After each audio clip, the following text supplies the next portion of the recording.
Hello，我係阿 K。中秋節就到啦，所以我哋今日整月餅啊，整流心奶黃月餅。其實呢個月餅咧，主要分成3個部分啦，咁就係個流心餡啦、奶黃餡同埋個餅皮。咁我哋而家一齊睇啲材料先啦。首先講咗個流心餡要用到嘅材料先，我哋需要白朱古力、淡奶、牛油同埋鹹蛋黃嘅。奶黃餡方面，我哋需要低筋麵粉、吉士粉、奶粉、鹹蛋黃、蛋黃、牛油、砂糖、淡奶同埋椰奶嘅。餅皮嘅材料呢，我哋需要吉士粉、低筋麵粉、雞蛋、牛油、淡奶同埋砂糖嘅。首先就處理咗個鹹蛋黃先啦。咁我買到嘅呢係熟咗嘅鹹蛋嚟嘅。如果大家買到嘅係生嘅鹹蛋嘅話呢，就需要將個蛋黃隔咗出嚟，跟住大火蒸佢大概10分鐘，將佢蒸熟先嘅。鹹蛋嘅蛋白同埋蛋黃中間呢係有一層衣嘅。如果你都係用熟鹹蛋嘅話呢，就記得要將嗰層衣剝咗佢啦。之後就要將啲熟咗嘅鹹蛋黃整碎少少，跟住過篩。過篩嘅時候，如果有啲硬塊嘅話呢，就拎咗佢出嚟，唔好要啦。過完篩啲鹹蛋黃呢，就將佢2:1咁樣分啦。一份鹹蛋黃呢係攞嚟整個流心餡嘅，另外嗰2份呢係攞嚟整個奶黃餡嘅。我哋係要開始整咗個流心餡先嘅，因為個流心餡呢要將佢雪成冰先至可以包個月餅嘅。開最細嘅火，加入白朱古力、牛油、淡奶同埋鹹蛋黃。其實呢個步驟呢，主要係想將啲材料全部煮溶啊，咁所以呢，煮一陣就得㗎啦。我呢個大概係煮咗20秒到嘅啫，煮到佢大概咁樣呢，就 OK 㗎啦。一陣間凍咗之後呢，佢會結身少少嘅。個流心餡攤凍少少之後呢，就可以將佢哋擺落個製冰模度啦。如果你哋個製冰模同我一樣係長方形嘅話呢，可以好似我咁將佢哋倒落4格製冰格度，等佢哋雪成冰之後呢，再將佢哋每粒一開2。而家咧就可以將啲流心餡擺落雪櫃度，將佢哋雪成冰。最少咧都要雪4個鐘嘅，最好就係將佢哋雪過夜啦。如果你哋冇啱用嘅製冰格嘅話咧，其實都可以用密實袋去整嘅。但係咁樣嘅做法咧，雪完之後咧就要自己再將佢切成8份啦。呢個流心餡咧，我哋需要佢流得嚟又唔會好似水咁稀嘅，咁所以咧就需要一啲凝固劑啦。有啲食譜咧就會用吉士粉去做呢一樣嘢嘅，咁但係其實用吉士粉去做嘅話咧，難度係數係幾高嘅。除咗佢煮個火候要控制得好之外咧，佢仲要雪好耐先至可以雪成冰啊！我試過雪咗24個鐘都未得咯。咁所以我呢個食譜咧係用白朱古力去作為呢個凝固劑嘅，因為白朱古力咧佢入邊本身咧就乳化劑係人哋調好咗噶啦，咁所以咧就比較易控制咯。之後就可以開始下一個部分，就係整個奶黃餡啦，算係成個月餅入邊最容易嗰個部分嚟嘅。個奶黃餡咧係要煮嘅，咁所以想方便啲嘅話咧，就可以直接將啲材料擺落個煲度啦。首先要開咗啲粉先嘅，加入低筋麵粉、吉士粉同埋奶粉，之後加埋啲椰奶同埋淡奶，撈勻咗佢哋先，之後再加入砂糖同埋雞蛋黃，個蛋黃要打散咗先嘅。撈勻咗佢哋之後，最後加入牛油同埋鹹蛋黃，就可以拎去煮啦。開中細火去煮啦，煮嘅時候要一直攪拌嘅，煮下佢會開始成團嘅，就好似而家咁樣。煮到大概咁嘅樣呢，就 OK 噶啦。呢嚿奶黃呢係需要雪凍佢嘅，咁我就將嚿奶黃呢轉移到個碟上面，之後將佢鋪平啦，鋪平佢會容易啲凍嘅。之後就係鋪保鮮紙啦，將保鮮紙呢記得要貼住個奶黃咁樣包嘅。如果唔貼住佢包嘅話呢，嚿奶黃雪得耐咗，佢表面呢就可能會變乾，咁樣就會影響口感啦。之後就要將嚿奶黃擺落雪櫃度雪凍佢啦。如果擺落4度嗰格呢，要雪大概半個鐘至1個鐘嘅。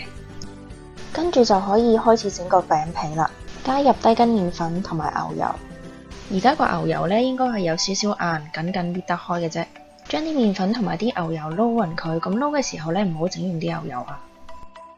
你見佢而家撈完呢，應該係好似沙咁樣咁鬆嘅。而家就可以加入吉士粉、砂糖同埋淡奶。個雞蛋呢最好逐少咁樣加。試下猜勻佢哋，睇下佢哋可唔可以黏埋一齊。如果黏唔埋嘅話呢，就再加啲蛋，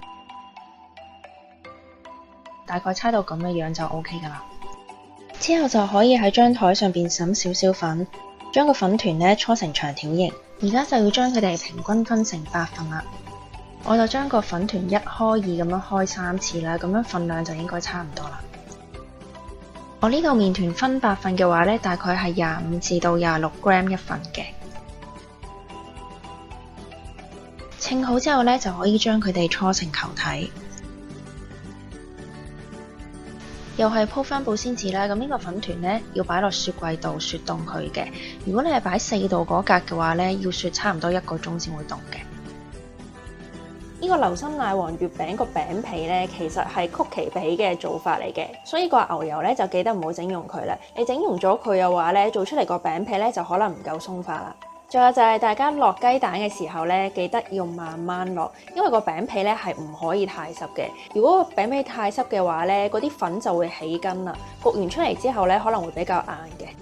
個奶黃餡呢，我就雪咗佢差唔多1個鐘啦，而家呢就係凍嘅。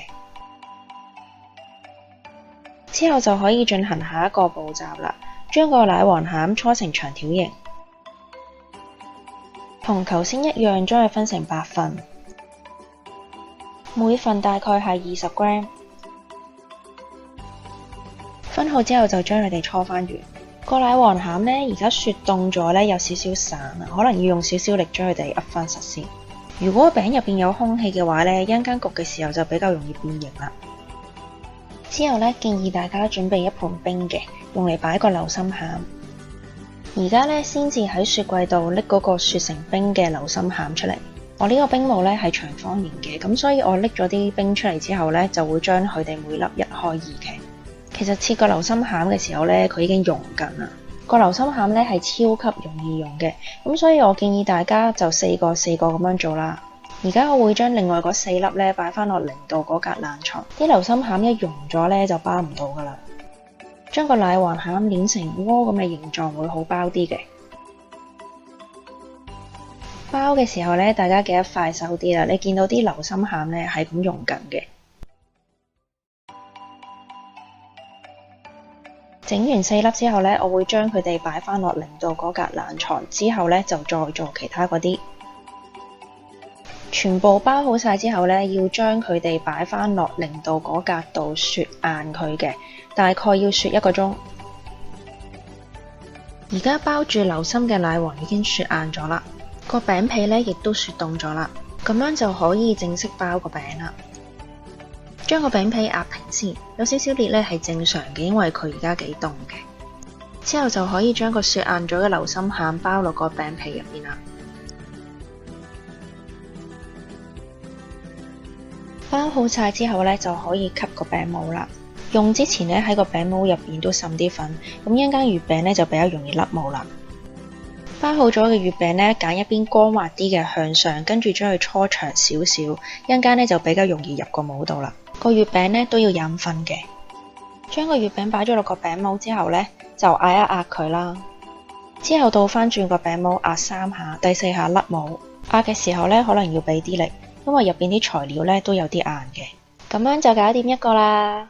吸好模之後呢，又要雪啦。喺個碟底度滲啲粉，費事佢哋黐住個碟。成盤嘢呢要擺落0度以下雪大概1個鐘，雪翻硬佢先可以焗嘅。建議喺焗之前呢就整定個蛋黃水同埋糖水啦。你焗嗰陣時先整呢，可能會整唔切嘅。個月餅雪硬咗呢，就可以擺落焗爐度焗啦。個焗爐呢要預先預熱去到250度嘅，上下火250度焗大概5至6分鐘。之後拎出嚟掃一層蛋黃水，個焗爐呢記得要保溫去翻250度。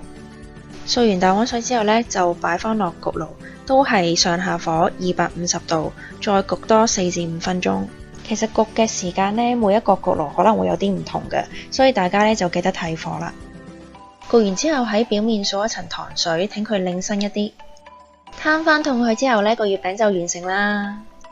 最後呢，仲有啲嘢要提一提大家嘅，咁就係呢個溫度啦。對於整呢個月餅嚟講呢，係非常之重要嘅。所有材料咧一定要雪得夠先可以開始整嘅。同埋雪嘅時間咧，只係俾大家參考嘅啫，因為每一個雪櫃需要嘅時間都可能係唔同嘅。仲有就係其實我整呢個餅嘅時候咧，我嘅室溫咧大概係17、18度到嘅啫。咁你見我拎啲流心餡出嚟咧，其實佢已經係開始溶噶啦。咁所以如果你嘅室溫係比我呢度嘅室溫係高嘅話咧，我就建議大家可能可以考慮開冷氣去做呢個餅啦。仲有就係整呢個月餅咧，建議係分開2日去整嘅。第一日整好個流心餡，跟住咧雪佢過夜，之後第2日先要用嘅話咧，咁就會冇咁容易溶啦，咁就穩陣啲嘅。最後咧，大家整完個餅之後咧，應該會發現有幾個鹹蛋白係剩咗喺度嘅。咁我自己咧就攞嚟去蒸肉餅嘅，唔知你又會點用咧？留個 comment 話俾我知啊！係啦，如果大家中意我條片嘅話咧，就記得俾個 like 我同埋 subscribe channel 啦。拜拜。